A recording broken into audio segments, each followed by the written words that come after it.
You Booked It, episode 73. Hey, entertainers and performers of the world. I'm your host, Dane Reese, and welcome to You Booked It, where I chat with inspiring entertainment professionals 7 days a week. By digging into their journey, we're going to discover everything you need to do to have a successful entertainment career. You know, because training usually skips that part about how to actually make your skills work for you in the real world. Fellow entertainers, my drive here at You Booked It is to share the inspiring and incredible journeys of successful entertainment professionals. We're here to support your journey.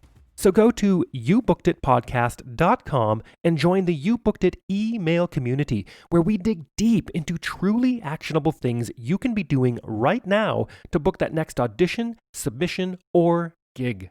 If you enjoy this free podcast, please show your support and search for You Booked It on Apple Podcasts or your favorite podcast app, where you can subscribe so you don't miss an episode, leave a rating, and review. And now, let's do this. Okay, let's get started. I am excited to introduce my guest today, Lisa Marie Smith. Are you ready for this, Lisa? Let's do it, Dane. All right. Called by Robin Leach Las Vegas favorite, Lisa Marie is a graduate of the Boston Conservatory and has starred in shows on the Las Vegas Strip such as Pin Up and Baz. Currently, Lisa Marie is one of the leading ladies at the Mayfair Supper Club inside the Bellagio, runs a full-time voice studio, and fronts her own power-packed band, LMS. She released her EP album with label Fervor Records, recently sang the national anthem, which was viewed by 14 million people, and is a spokesperson for local children's arts profit, Positively Arts. Lisa, that is a quick intro of who you are and what you've done, but why don't you tell us a little bit more about yourself? Fill in the gaps, who you are, and a little bit more about what you do as a professional in the entertainment industry. Well, that was quite an introduction. So, kind of like you said, I'm currently one of the vocalists of the Mayfair Supper Club inside the Bellagio Hotel, which is currently, during COVID, the only live entertainment in Las Vegas on the Strip. Wow. So that's been kind of bananas. I'm only there a couple days a week, and then when I'm not doing that, pre-COVID or PC, I guess they're saying, I have a band, a corporate band called LMS. It's obviously after my initials, and we've branched out and created Live Music Society as well as LMS, so it's a subdivision of LMS. And when I'm not doing my corporate band or Mayfair Supper Club, I run a full-time voice instruction studio and a recording studio. So I'm pretty busy right now. But the good thing is, with COVID, I've actually had a bit of a break. I appreciated the time off. I know a lot of people have not, but it was actually kind of nice for me to focus on my family and my health and my sanity a little bit. And yeah, that's kind of it. I grew up here. I've lived in Vegas for 20 years. My background, like you mentioned, I have a BFA in musical theater from the Boston Conservatory. Like yourself. Mm-hmm. I've done that, have an album out with Fervor Records, and just kind of trying to put myself into a bunch of different hats, because you never know in this industry when it's going to change. So it's kind of what I've been doing. Absolutely. I love that you are diversified in loads of things. I've known you for quite some time, and I definitely know that about you, and I think it's fantastic. And I love as well that you're talking about how, you know what, I'm kind of enjoying this time. At first, for sure, I think we all did a bit of a freak out, but now that we're into it, I think it's been a really healing and reflective period for a lot of people to reground and reset, because we're all so busy, right, in this industry, especially you, and you're going, and it's so nice to have a forced breather. Gosh, I feel bad saying that, but you nailed it. It's a reflective time. It's a healing time for my brain, for my heart, for my soul, for my vocal cords, all the things. We've been focusing on house renovation projects that never got done and strengthening our relationship, me and my boyfriend Isaac, and I'm very grateful. I'm starting to get a little antsy. It's time to ramp it back up, but I don't think I'm going to ramp it back up to the degree that I was before COVID. All right, well, let's move on to the next section. And Lisa, look, I am a sucker for a good quote. What is your favorite quote you'd like to share with everyone? I actually have this quote on a big painting in our downstairs living room. It is, "The meaning of life is to find your gift. The purpose of life is to give it away." And I found that to be so profound, and I find it interesting that the quote is either by Pablo Picasso or Shakespeare. They don't know who said it. There is still argument to this day about who said this quote, and I find that really interesting. But I found it so, it's exactly who I am and what I find my meaning of life to be. To find your gift, the purpose is to give it away. I just love it. Absolutely. I love that. And I think it takes time in our lives, I think, especially as artists, because it can very easily be a very centric, egotistical thing that we do. Because, I mean, at the end of the day, it's us on stage giving ourselves, giving our art. So there has to be that central focus to a point. And what I love about speaking to entertainers that have been in the industry for quite a while is that a lot of us find that journey to be true, that we start off very much us focused, building our skill set, building what we do. And then as we mature into our careers, it becomes more about sharing and giving that away and giving it to people and the impact that we can have as artists on people's lives. Yeah, that's exactly right. Wonderful. Well, let's move on to this next section. And Lisa, of course, you are an entertainer. I am an entertainer, and I think that you'd agree. This industry can be one of the most subjective, brutally honest, personally emotional industries either of us have probably ever experienced.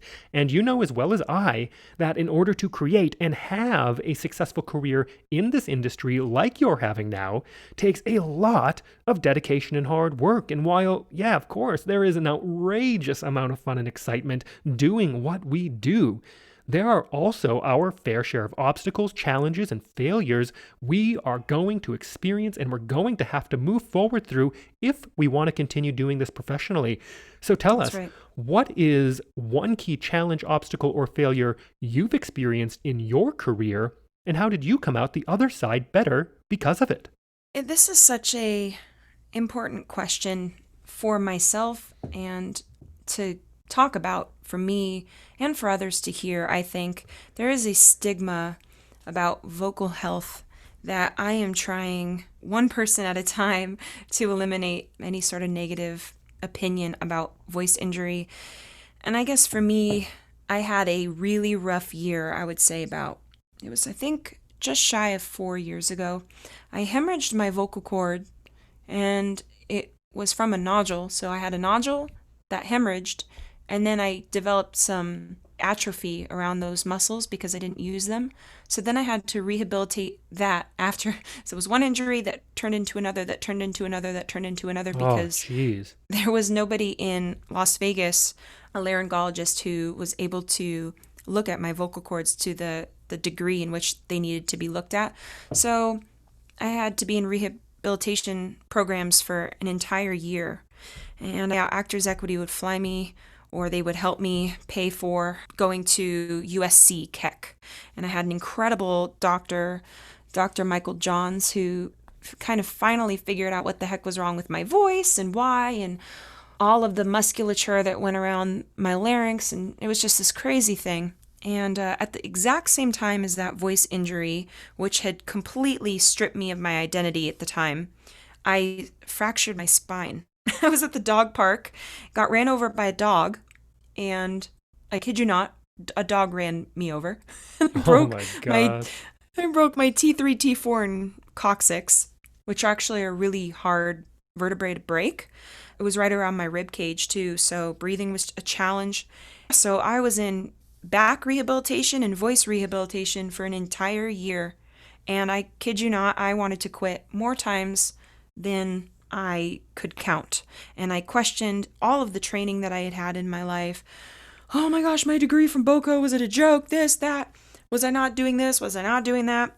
And in reality, what it came down to was I was treating it like it was a superhero body, and it's not. I had to know when to say no, and I needed to take time to relax and to calm my voice. And I had been working nonstop since I graduated. I mean, nonstop. It was a huge blessing, and I was very grateful.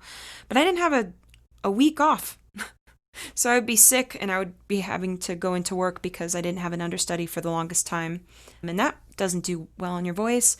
And I didn't know how to tell them no. And they wouldn't change keys for me. And there was a lot of corporate stuff that happened.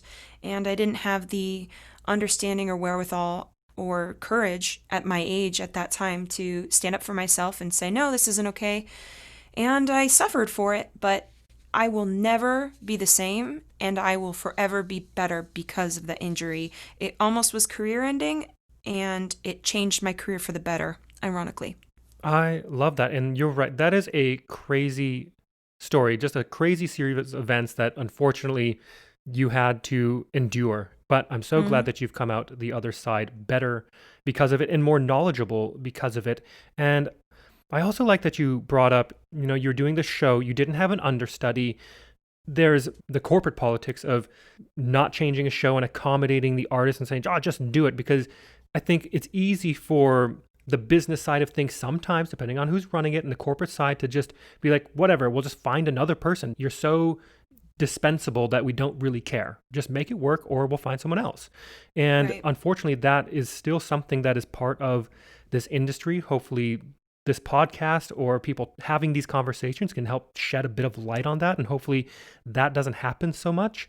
But also, as a performer, I think we're also very aware of everyone that we're working with. Being in a cast is like being in a family. And when you, am I correct in assuming that this, you're talking about pinup specifically? Yeah, that's exactly right. Right. Mhm. Which we got to do your final performance in and one of my first performances in. We had a nice little overlap, which was fun. But in that show in particular, you were the only vocalist, right? Same thing with when I came into that show. I was the only male dancer in that show. We didn't have understudies, which makes it difficult because not only do you want to protect your instrument in your body, but there's a very real fact that if you don't go in, the show doesn't happen. And there's 25 people-ish that don't make money that day. And now you're affecting people's livelihood. And that's a lot of pressure to take. You're totally right. And I will never forget, I had 101 fever. I was throwing up, and I called into work and I said, I am really not doing well. And they said, can you muscle your way through it? And I was like, I guess. And they said, well, with only a few hours left, we can't pay everybody. And it kind of, it was insinuated that if I didn't come into work, 25 people wouldn't be paid that day. And at 24, 25, that is way too much responsibility for me to have. And again, I'm not pointing blame. It is no one's fault other than the fact that we should have been a couple singers deep, But Right. it was a challenging role, and they wanted something very specific. So I understand. But I really do believe that if I would have had the courage to say, no, I'm not, on more than one occasion, because I now know that I actually have an autoimmune illness, and it's called CVID, which is close to COVID, but not the same. And this autoimmune, I get infections really easily if I do not get the right kind of protein into my blood, and I mean like with infusions.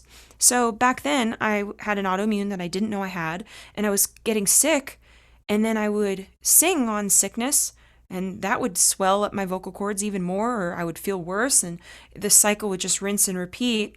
So had I had all that knowledge, I would not have done that. But at the same time, I just, yeah, you're right, we are people. So Tiger Woods, I'm not saying I'm Tiger Woods, but Tiger Woods, if his arm was broken, they wouldn't be like, just swing the club anyway.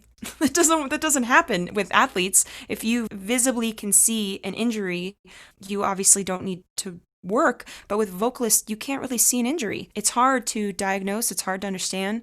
And I was probably singing injured for quite some time without realizing that there was a problem. I mean, I knew that there was a problem, but I thought I was just fatigued. Yeah. So, I left that show to go to another show thinking that if I wasn't singing those 13 songs, I would heal, and I injured it even worse because it was an even more vocally taxing show that I left for. And yeah, that's kind of how it happened. Yeah, absolutely. And I think one of the biggest takeaways from this whole section of this interview is to be in tune and try to be as aware of your body as possible. And it's okay to bring that up and address that and take care of you, because if you're wanting to do this professionally and have a long career in this industry, no one show, no one gig, no anything is worth destroying your career over. So be vocal, be courteous, and be very communicative with the people that you need to be with, but take care of yourself. That is the biggest takeaway that I'm taking from this. 100%. Yes, you're right. Wonderful. Well, let's move on to this section and to a time that I like to call your spotlight moment. That one moment in time you realized, yes, I am going to be an entertainer for a living. Or maybe it was, yes, this is what I need to be doing as an entertainer. Tell us about that. I knew I wanted to be an entertainer from the second I stepped out of the womb. I learned how to read by learning the lines of my plays. My mom put me in plays and I had to memorize all my lines, and she, I kid you not, taught me how to read that way. So I've just grown up in this industry and I've never had a backup. I didn't think about anything else. I loved playing basketball, but I never thought of that as a career. I knew my spotlight moment was when I got accepted into the Boston Conservatory. I was like, there's no going back. Yeah. I'm not dropping all this money to go back after this. So I knew. And then it was solidified, if you will, because I had a really hard time at BOCO. I didn't fit in. I didn't fit the idea of what they had for their musical theater major. I wasn't a super strong dancer. I was ironically very shy.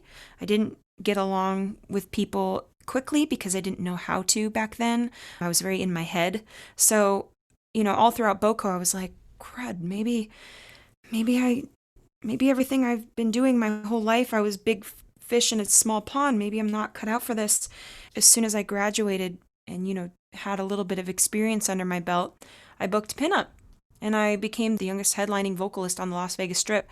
And when I signed my second contract after that first year, and I signed my second one, and there was no wavering of if they wanted me there or not, and they wanted me, and, gave me a pay raise and did all the things, that moment I will never forget. Where I was standing on the center of the stage, I signed my second contract, and I knew that there was no other option for me. That was what I was going to be doing for forever. I love that story, and I'd love to piggyback on that and talk about your number one booked it moment. Walk us through that day, the auditions and callbacks, if they happen to be a part of it. What was going on in your life, and what about that moment makes it your favorite booked it moment? I've gone back and forth on this because each one of the things that I have booked in terms of the largeness scale in Las Vegas, the three things that I've been a part of that are of larger scale, I kind of had a funny feeling I was going to book. It was a gut feeling that I just knew. And I was going to talk about Baz and how I walked in and I said, this is going to be my thing because I was confident in this and that. But I actually genuinely, after thinking about this question for quite some time, have come to the decision that I think my most memorable booked it moment was Mayfair. And it wasn't because of any grand thing other than a sense of peace about who I was. And I walked into the room and gave them me. And I didn't hold anything back. I wasn't nervous. I actually was a bit ballsy. I sat on the audition desk and they wanted a very extravagant character, so I pushed a bunch of other pictures of people off the thing. It was like, you're going to be focusing on me right now. And I was obviously playing this role. And then after that little acting bit, just talked to them. And they wanted to know who I was. And they asked me about me. And I didn't put on an air. I felt like I was in the right spot and in the right moment. And I was authentic. And sure, you understand, in our industry, we're always wondering what the other side of the table wants, right? What do they want? What are they looking for? What are this? What are that? And in my two former booked it experiences, I knew what they wanted and I went in and gave them that. So I was confident in my audition. This time, I had no idea what they wanted. but I didn't care. And I went in and gave them me and got hired. I love that. It is so important to be you and authentic. And you're right. It's so easy to flip it around and be like, okay, what are they looking for? And sure, there's an element of that. Absolutely. But Mm-hmm. you still have to let yourself come through whatever it is you're doing, whatever character you're playing, because loads of people can play whatever that character is, but there's still the essence of you, and you have to make sure that you attach that to whatever it is that you're doing.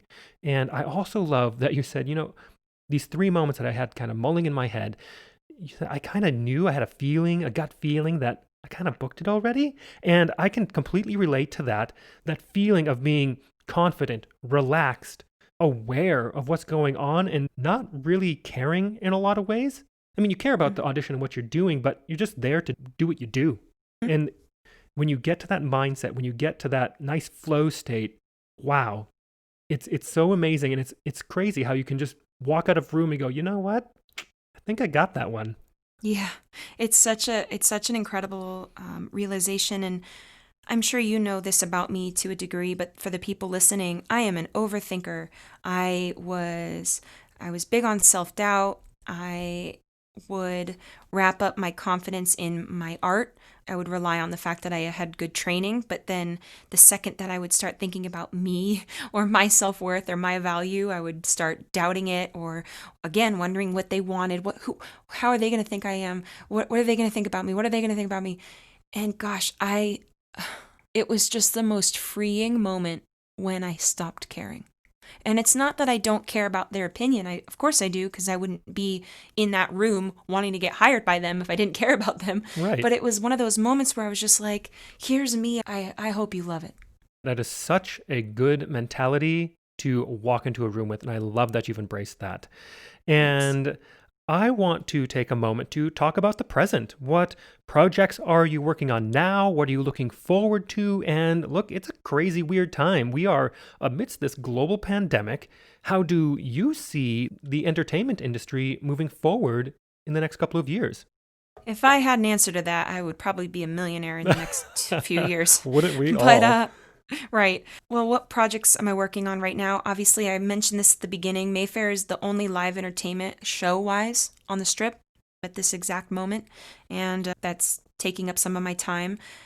I am a bit nervous about going into work, I'm not going to lie, because global pandemic, but they make me get a COVID test every week, so that gives me a little bit of sanity and a little bit of a calming mentality going into work. Other than that, just 2 days ago, I finished a couple of certifications and credits for my master's.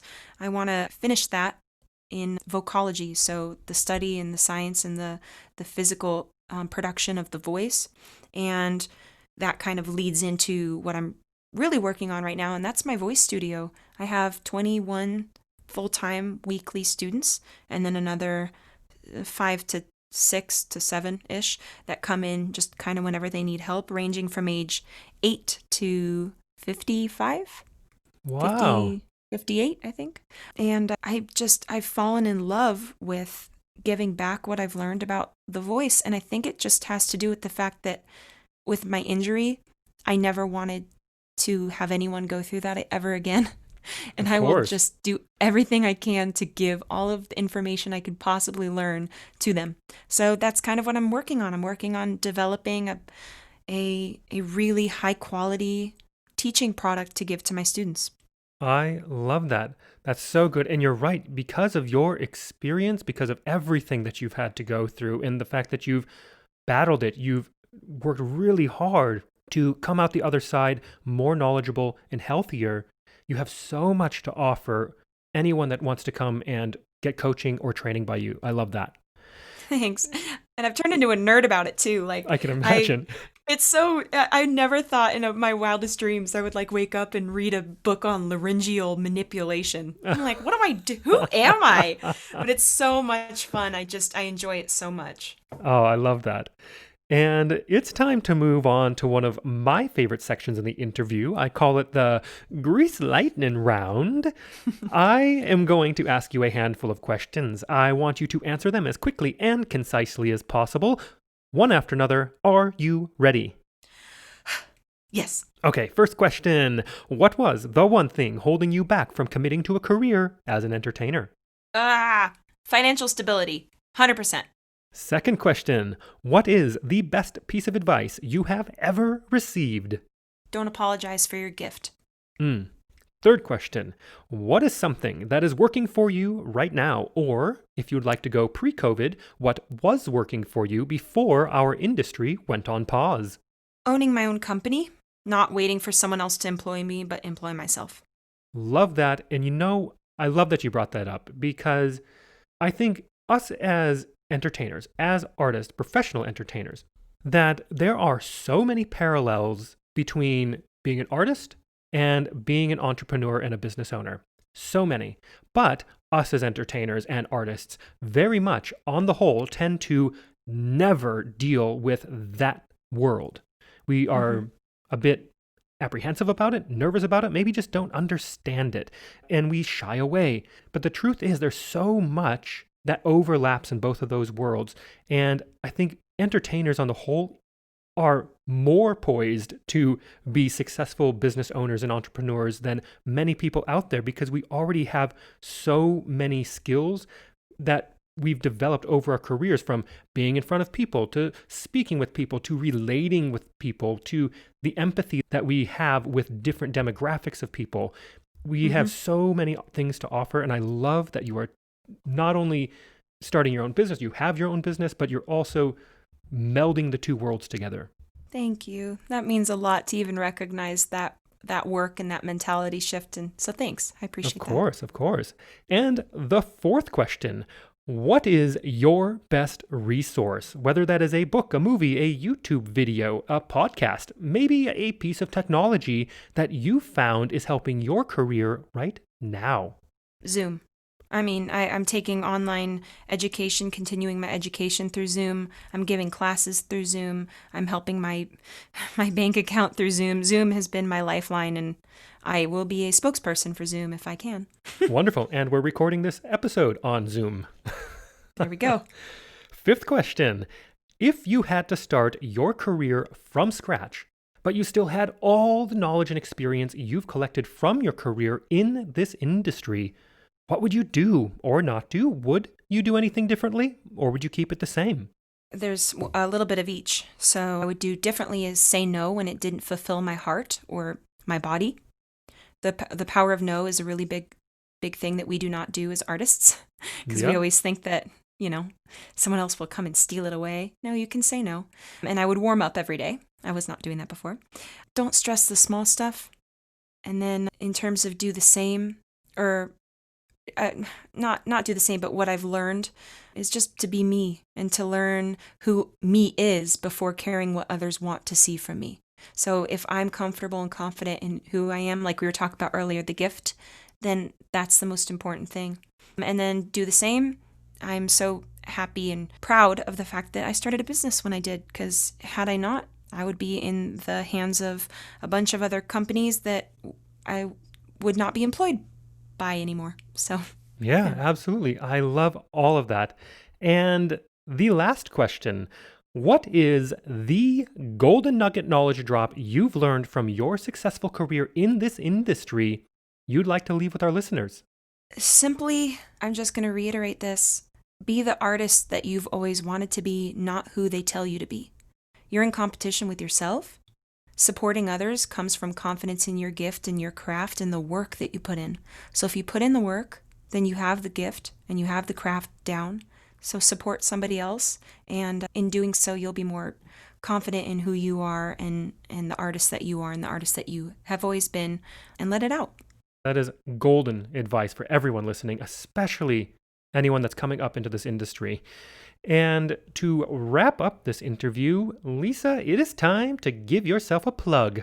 Where can we find you? How do our listeners connect with you? Is there anything you want to promote? Well, social media, obviously, of course, is where people can connect with me. My handle on just about all of my things is at Sing Lisa Marie, like sang Lisa Marie. That's where you can find me. My voice studio online. My website is singlisamariee.com. So that's easy to find. And then in terms of things that I want to promote coming up in the future, it's kind of fun. Me and somebody that you know and love, and is another Vegas babe in town. It has not been announced yet, but by the time this airs, it will have been. Me and Ann Martinez are doing a show at the Space in September. It's going to be a streamed show. It's the first time she and I have ever done anything, just the two of us together. And I am beyond excited about that. And then right after that, in October, I have a weekend booked at the Vegas Room, and that's going to be streamed as well. So I'll be doing my guest entertainment show from Ships. And yeah, that's kind of what's going on with me right now. Brilliant. I am so excited to tune into those because you're right, and it's going to be good, 100%. Thanks. And for everyone listening out there, I have put the links to everything that she just talked about in the description of this episode, so you can easily click and connect. Lisa, thank you so much for taking your time to join me today and share your journey. Thank you. Thank you so much for having me. This was really empowering, and I hope that somebody gets something out of our conversation. Thank you so much for joining us today. My one call to action for you is to go to youbookeditpodcast.com and join our free email community, where we dig deep into a continually growing resource of truly actionable things you can be doing right now to help advance your entertainment career. Don't miss an episode. We have a new guest 7 days a week. Search for You Booked It on Apple Podcasts or your favorite podcast app and subscribe today. All the best to you. We'll see you tomorrow.